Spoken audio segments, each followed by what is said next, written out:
savez, ou vous ne savez pas, que notre paroisse a décidé, pendant ce temps de l'Avent, de concentrer notre attention sur une chose.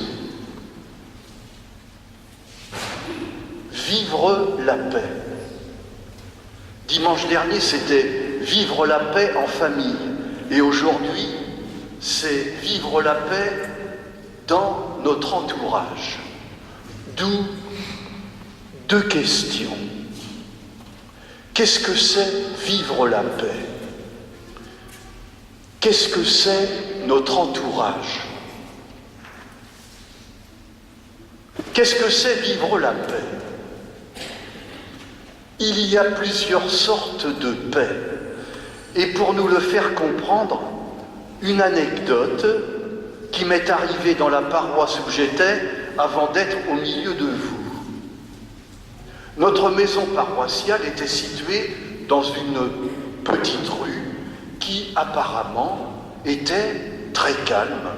Quand on se croisait, on se faisait un signe, mais c'est vrai, souvent de manière furtive et un peu distante. Mais bref, on peut dire que notre rue était en paix. Et puis, voilà qu'un jour, une voisine m'annonce que, à 3 maisons de la nôtre, une personne était décédée déjà depuis quelque temps. Et à la maison paroissiale, personne n'en avait rien su. Et moi, j'en ai été surpris et même choqué. Alors j'ai commencé à essayer dans la rue, de faire des saluts un peu plus prononcés et d'engager parfois un peu de conversation avec les uns et les autres. Quelques mois plus tard, qu'est-ce que je trouve un matin dans le courrier, la boîte à lettres? Une feuille, une invitation d'une personne de la rue à participer à mettre sur pied une fête des voisins. Sans m'en rendre compte, j'avais vécu 3 sortes de paix. La paix, au début, qui est proche de l'indifférence, une ignorance polie. Ensuite, deuxième temps, la paix, commencement d'échange avec les autres. Et enfin, la paix qui est participation à un projet commun. La paroisse nous interroge pendant ce temps de l'Avent sur la qualité de la paix que nous vivons au jour le jour. Et voilà pourquoi, toujours pendant ce temps de l'Avent, comme nous l'avions fait pendant le Carême, proposition est lancée à ceux qui le souhaitent, à ceux qui en prennent l'initiative, de se rassembler avec quelques-uns de leur quartier autour d'un petit questionnaire sur la paix, avec des paroles de notre pape François. Et je sais qu'il y en a déjà 5 qui sont en train de se réaliser. Vivre la paix. Qu'est-ce que c'est notre entourage? Vivre la paix dans notre entourage. Notre entourage, c'est instinctif. Nous pensons à notre lieu de travail. J'aperçois un cartable. L'école, le lycée, le lieu de notre profession.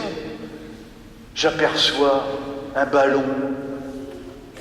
Là où nous faisons du sport. Ce panier m'évoque le marché, cette théière, les petites rencontres à 5 heures pour certains, la marche la chorale, la musique, bref. Le domaine de notre entourage est souvent plus vaste que nous le croyons.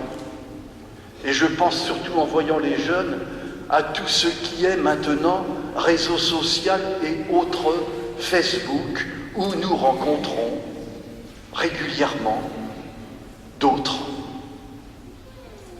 Pour nous faire comprendre que notre entourage est plus vaste que nous croyons, encore une anecdote. Il y a peu de temps, j'ai fait la sépulture d'un très vieux monsieur. Il était reclus chez lui depuis plusieurs années. Et en préparant la célébration à la maison avec les enfants, je découvre que, en fait, cet homme n'avait comme entourage que ses propres enfants. Et puis, surprise, à la célébration à l'église, qu'est-ce que je vois? Un groupe de 6 personnes, compactes, rassemblées entre elles.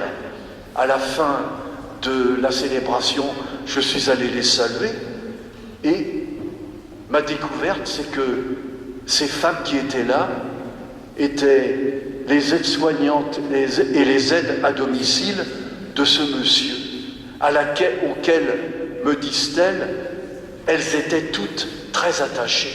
Et je découvre que ce monsieur qu'on croyait reclus avait su nouer des liens forts avec son entourage médical. Notre entourage est plus vaste qu'on croit. Je termine. Qu'est-ce que peut nous raconter l'Évangile pour nous aider à vivre la paix? Jean-Baptiste aujourd'hui nous donne 2 consignes. La première, si tu veux vivre la paix, il faut que tu te convertisses. Autrement dit, n'attends pas que ce soit les autres qui fassent le premier pas. Mais toi aussi, bouge, change-toi. Deuxième consigne, construire la paix, c'est pas une mince affaire. C'est même un chantier gigantesque. Le prophète Isaïe nous a dit tout à l'heure, il s'agissait de, carrément, araser les montagnes, aplanir les collines, rendre droit des sentiers tortueux. Mais ça, c'est un travail colossal. Moi, ça me dépasse. Justement, si tu penses que ça te dépasse, écoute Jean-Baptiste nous dire que vient quelqu'un qui ne va pas te baptiser lui dans l'eau, mais dans l'Esprit Saint, c'est-à-dire qui va te donner sa force à l'intérieur de toi pour que peu à peu tu prépares sa route et que tu te transformes de fond en comble. C'est pour ça que nous nous sommes rassemblés ce matin et nous allons recevoir à cette table sa force pour vivre la paix cette semaine dans notre entourage.